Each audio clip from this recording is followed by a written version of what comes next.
Ritual Ania Sunday AKUMU mo chwiny Wan Luo Television le chulpire ayedul me Paris Development Model kongwanungu yiwie.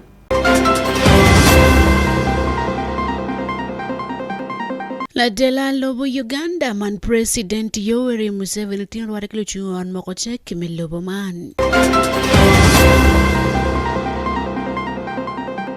Kitaro bolo nying lutino kwan makitika chu Igulu University. Afoyori ni dari lakana lwange mo chwiny karbotin kanki Wan Luo Television cheng duju chawa ariyo mo tieno ikony padul ma Paris Development Model Ania Sunday AKUMU kitma wajikwere.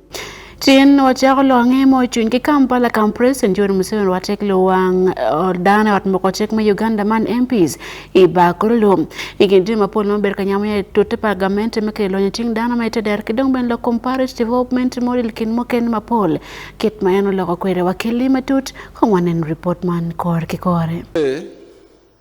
Follows a telephone conversation I had with the Right Honorable Speaker over the phone on the issue of the Parish Development Model, PDM. As a consequence of that, I decided to again interact with you, the honorable members, on these issues. I myself, in Acholi, I heard from the Wananchi a number of bad actions.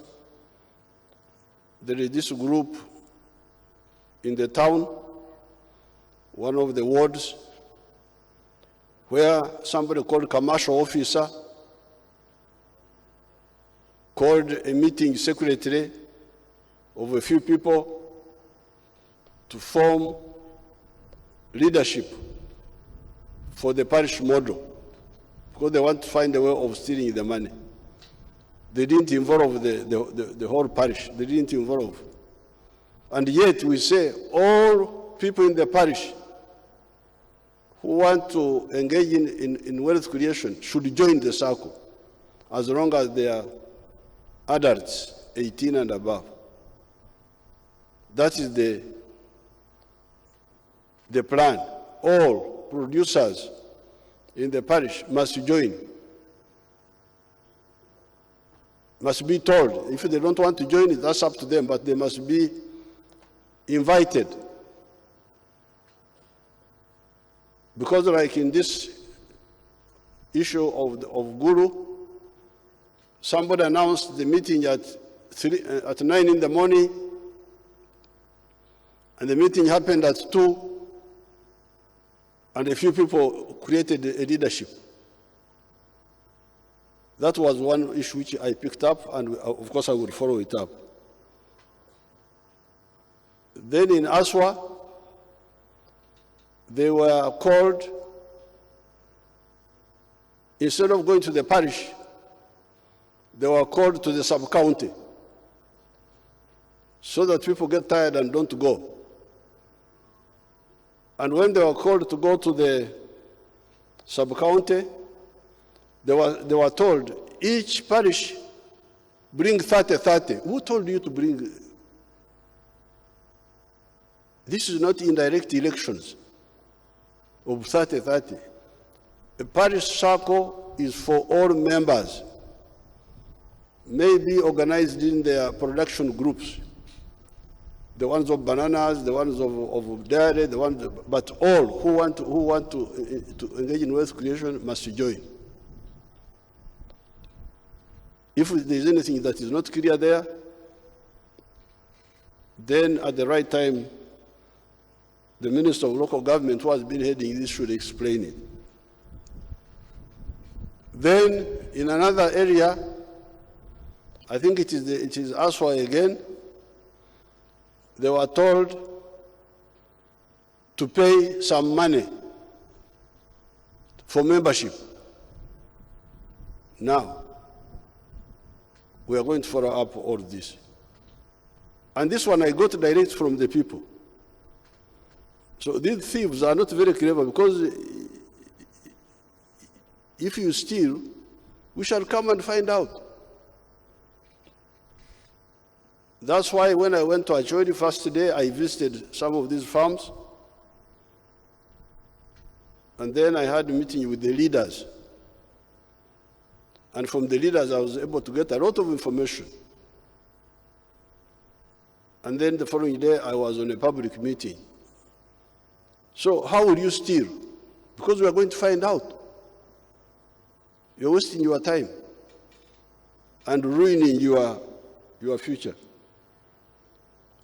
So, but according to the figures of the Secretariat, they say 90% of the parishes have created the circles. How? Is this the good way or the correct way? We shall find out. Because I will go there and meet the people. And I encourage you to go and meet those people. We are sending shillings 100 million per parish per annum.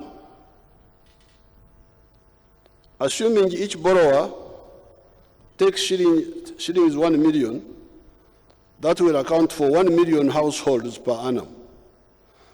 Again, this is another confusion.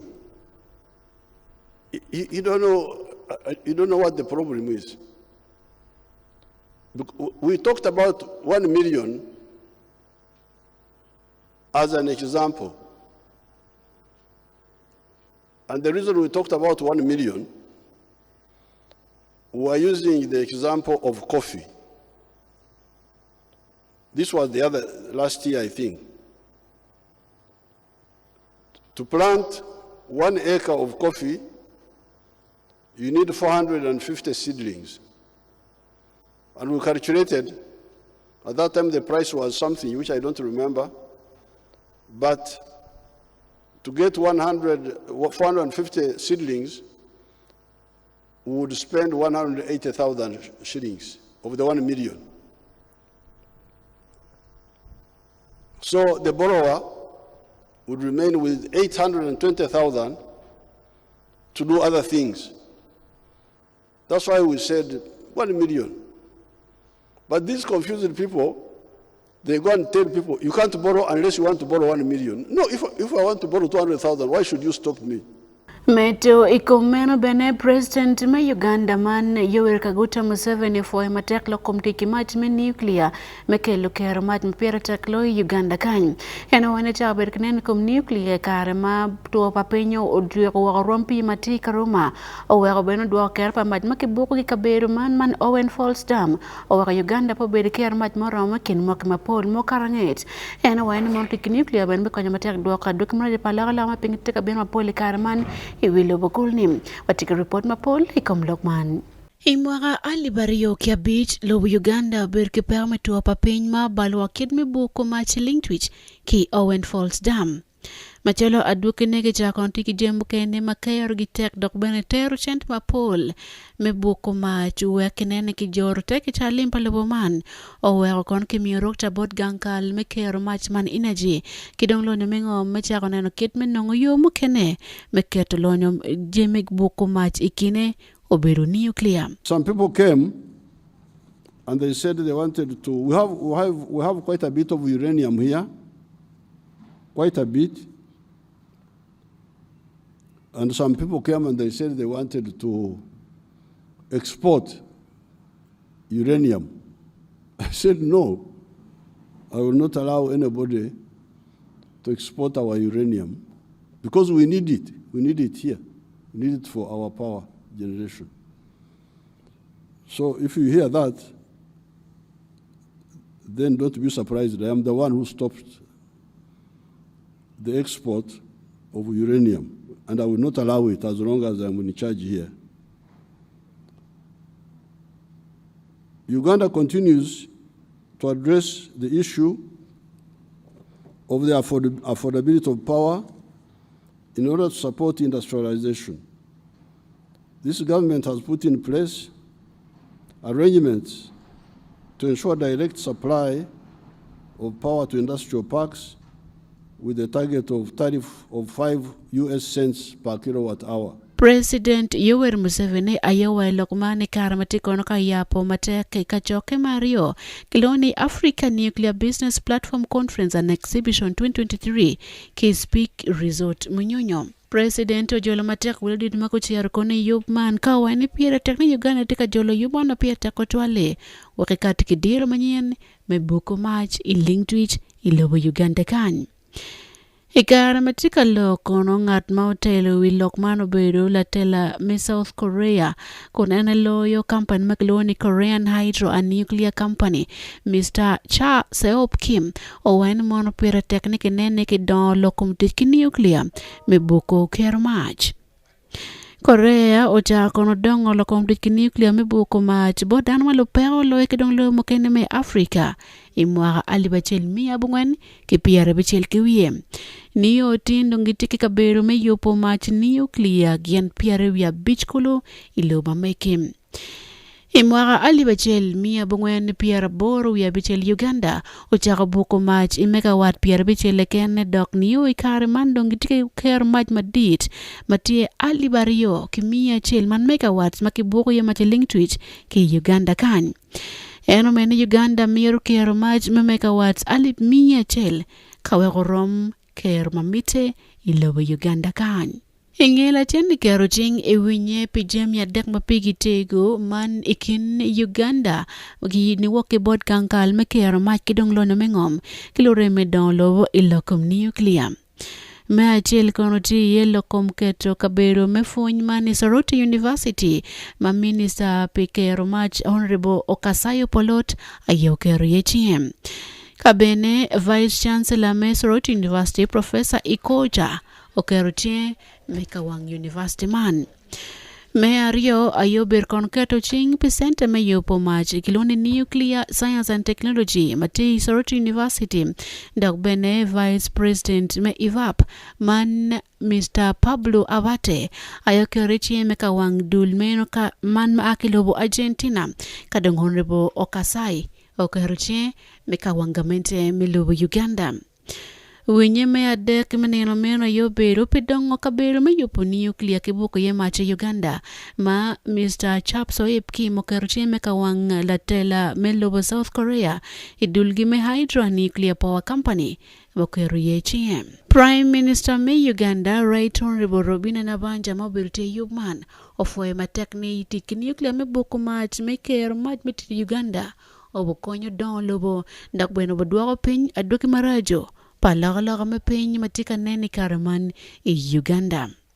Pilange mojing Wan Luo Television hania Sunday AKUMU. Dul palotiano kwan mai kwan igulu University guchara yope Roma mal me bolo ge piyaro tela mokene manyen pegeni office ma kibi bolo kuine chok dul maloye igulu University mon dongino lo chuangwan magil talma bero Gil Present University man kelo chu moken mapole Roma pat metela magichi kwere University man mati gulunim na choch pa Wan Luo Television Ismail Jacob Jones ole mogang kwan man kil report mapole ikaw yop me bolo kui piyaro tela manyen igangkwan Gulu University.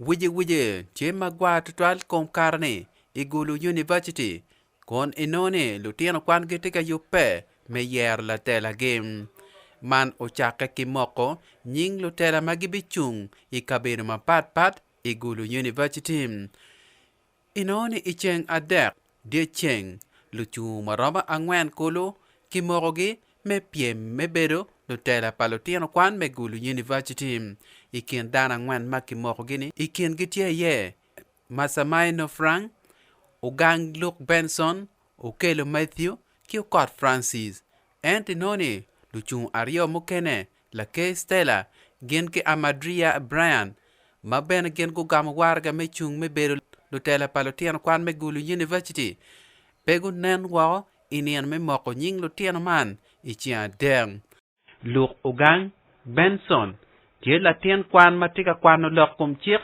dok tie mwara me dekke kon en chikke ni bitik ka chel kilo tien kwan mano futpia ke katiki chik mo ki ken so anero ni kao ya wan dere buchimba kara chel romo timo kinoro pe Gulu University pian ana dia neno ni Gulu University podo kera chance la nyen amejo loni Dr. Wakana Rubunda dani wan ka lo kera be romo konyo wa hotel loko kitame University wan nen kere na Mario Gulu University hotela berke privilege me ber gine mejo loni Gil Council at hotela ni gine megin woro laro kono perang penyo gine tammo teno so an ka jo oyera abina ne ginor kename wano timo ko penyo wane tammo oten kwan Wan Luo TV bene uloko kilo chumu kene magen go ber kalok kilo tieno kwan yunge moko nyingi mechako piem. We all have the capacity and the student leadership University.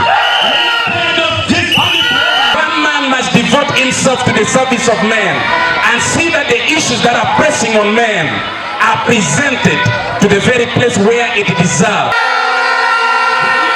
I went to some easy training institute. From there, God blessed me with the position of the King President. Now in Gulu University,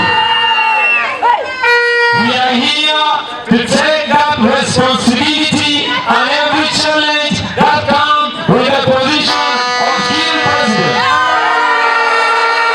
Justin Eziko and returning officer me Gulu University ta loko kitma moko nying man award kwedem. Have a very peaceful and calm nomination.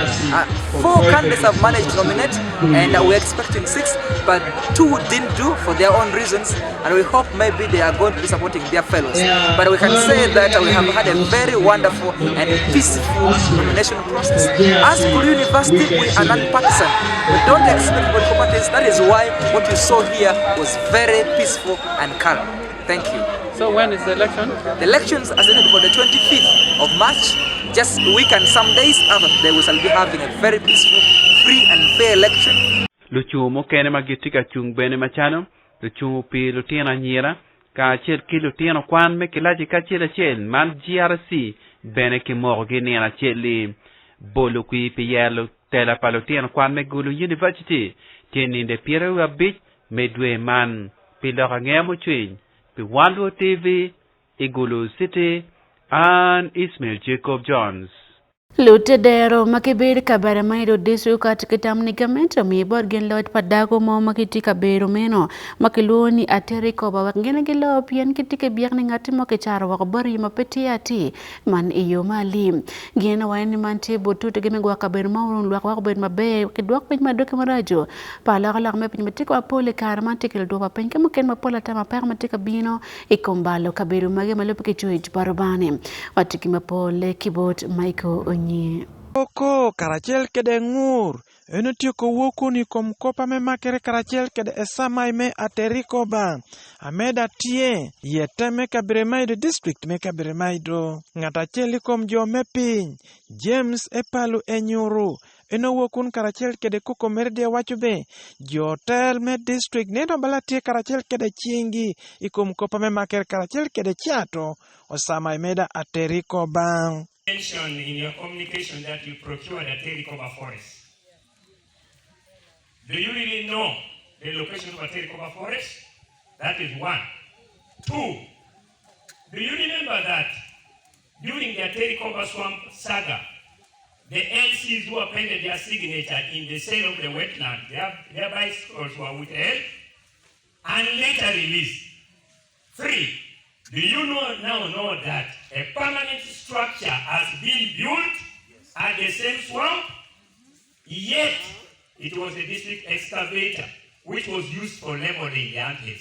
Thank you. Kama godatie jotela cha papat me district me kabiremaido balanat won kom LC5 me district me kabiremaido Victor Rex Kesu karachel kede MP Alfred Edakasi enagindu cho wacho be osamaini enama jopore mon epone nakadio kolako. Rich people just come, they take over a swamp and they put all the encumbrances which does not make the technical officers to do their work.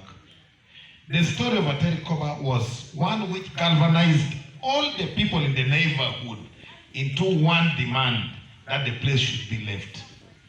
Any observer, you don't need to be a rocket scientist to go to that place and see that this place has been encroached upon. And Madam, I am asking your indulgence on this. Please, let us tell this gentleman to get out of that wetland. In this scenario where there is already a building on the property, on the wetland, and they are seeing it and no one is taking action. This is really impunity. Sometimes the people at the district are, in my opinion, less empowered because they don't even have the environmental police and things like that. But overall, I would say, generally, the people who have been mandated to implement this act, they are taking their time. RDC, Med District Mekabere Maido, Haji Ramadan Walugembe, eno wachobe, ene bino mako kopni, meneno dabe, olako esama meda ateriko bang. Objective to make sure that people don't settle in wetlands. So as chairman has said, we are going to help that younger lady in the wetlands. Ngata dalo kopi kombung isamai karachel kede jamina chachua melubanga oketo. Dokas areto ena udo tamakino wacho be kameda ote wacho bu purar bo chatulio bede esamai gi ameda jopiny oteko dage de kinguri etwatwal dikite wacho be ote yamo kop mabe. It's a safe place. Gira wall, according to the laws of Environmental Act 2019, Otiekede what we call a buffer zone, a quarry protecting an ecosystem or a fragile resource from an activity that you want to do. So realizing that key timo a measurement should be 30 meters from the nearest water source, which was a wetland, and that is kame osama inoti kame activity inoti ye kame namo visiting yoro okone nobe it's in a safe custody. Michael Onyinge, Wan Luo TV, Ikabremaido District. Ilawangea makati kama pati kilobo Uganda la tela majon milobo Brazil kitimi obaden roktameni na biche ken medwa ko chen timi dudu mayano kwa kilobo Saudi Arabia kimudu matichinge omiormi chen bod gamente iyo memulo man kat kingol mokati kibot court mi obateni na biche and mapole wanen kong I report matika bino eni. Court ilobo Brazil utiromo la telo mero majon manjaye Bolsonaro tikinena bichi ken medwako tien jeme dujo mayano no gemtelo wa image ke bot lobo makikwalo gina kwala ikare man donkiloni Saudi Arabia. Court Makiloni Federal Court of Accounts man tise yuyo machek o wani mono jame dudo mier kono eno gamgi kare mono futionti prison mier kodwak chen weke kono bene odwak chen mudukario matichie mayano gamo gen kibot United Arab Emirates imagali bario kia para bongwen iteche kemelobo Brazil la tela maiken mati kom matuer kono dwako jame dujo makimiyo boten da kono tuero gwako moge ken mano kota yomi boten no gwari malupe kilo pa Bruno Dantas majiko da tela mekot meno ikariman. Ikenje makono kimiyo bot and present Jair Bolsonaro machoneni onotiko no jem kuchela we jo meru kaman kideyo mo megingot kibgen mabwel gitego tutwal makimiyo bot and machela we mech ikare machonta.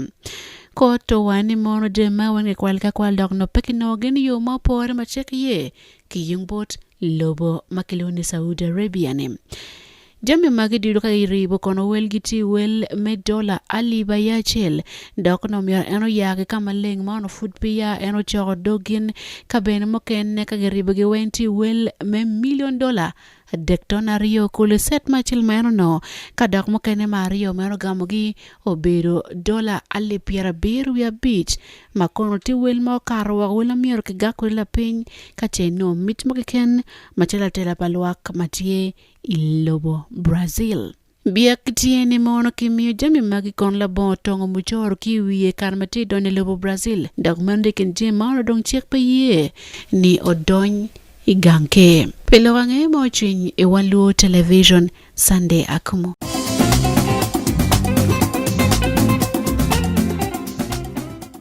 Lo ANGEYA mamaro biashara lo councillors mageti Pachelaro division igulu city go doctor bodana mete der na kit mituti marai muchor mamite piene ro muchor magen gurai makali mando watika timote mtimana ken ikombia kalimera yo chilling billion adek tona beach gurai food chilling billion achel tone angwende ken korondong dwe adek ken mitiego makali man eto leman petikanen wanong report mapol kibot Ismail Jacob Jones. Udong dong dua dek ken wek muagalim alibario ki pierrio wiario alibario ki pierrio dek o ya gikne antinoni la ro pe de division furgura 100 billion achel tona ngwen ken ikom 100 billion adek tona bit makikatikere nikibirayo muchor makijogi tedero ikara liman man owero me amela ro pe de division Geoffrey Otim ikar mem kato inyim kanchil biak lim me billion adek tonne abungwen bimwakalim alibario ki piero wade alibario ki piero wangwen imiyo lok ki kanchila ni mir gengo kati wako ka otolwa kidong kalopoko muchoro maite derum Wan Luo TV uloko ki kanchila mukene melaro pede division ikom taman Tian bot Wan Luo Tela miar ben wa mi lok kilo chol muchoro ni miar go chol pe wa bera genes yan ka wa bero agenes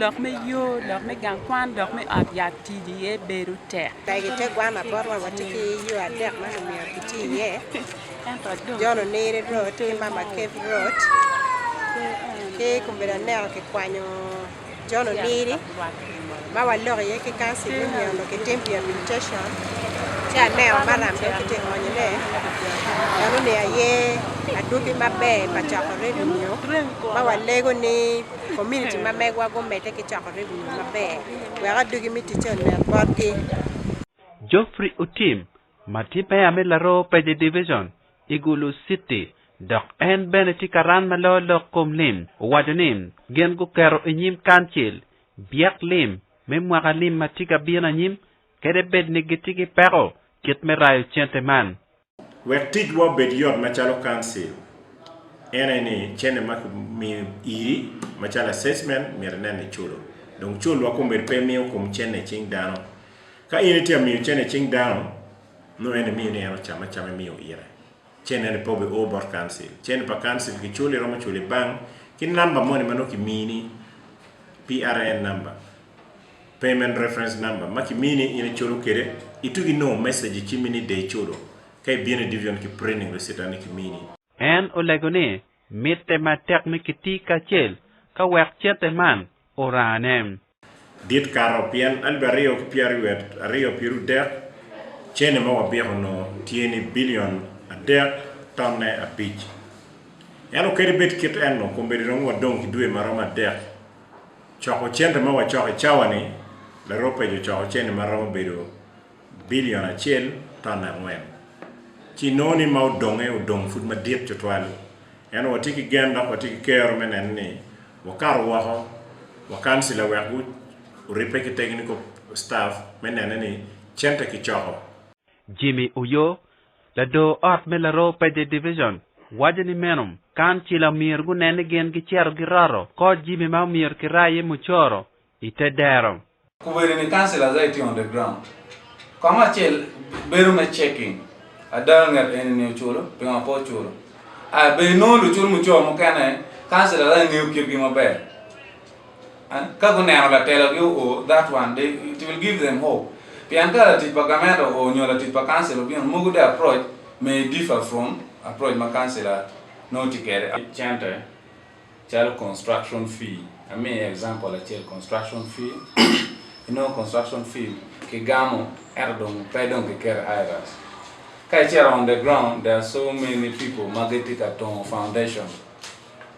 And the channel ma bien ma reflecting iras no timana.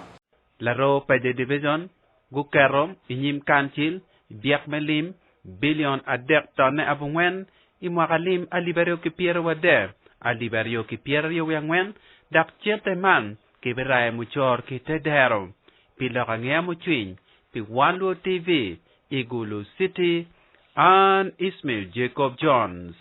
Kakare report mene kelewa ya gikimelo range mo chuine kanki Wan Luo Television amir po yine bera tayara pe mich me Eastern Pasca matika binu ki Wan Luo Television bera tayaka mai kati neno Wan Luo TV gumramo kaino lima duk me kwero Pasca ki Wan Luo Television pikometi ania sandi AKUMU nenwa ikare duju wekuman pokare.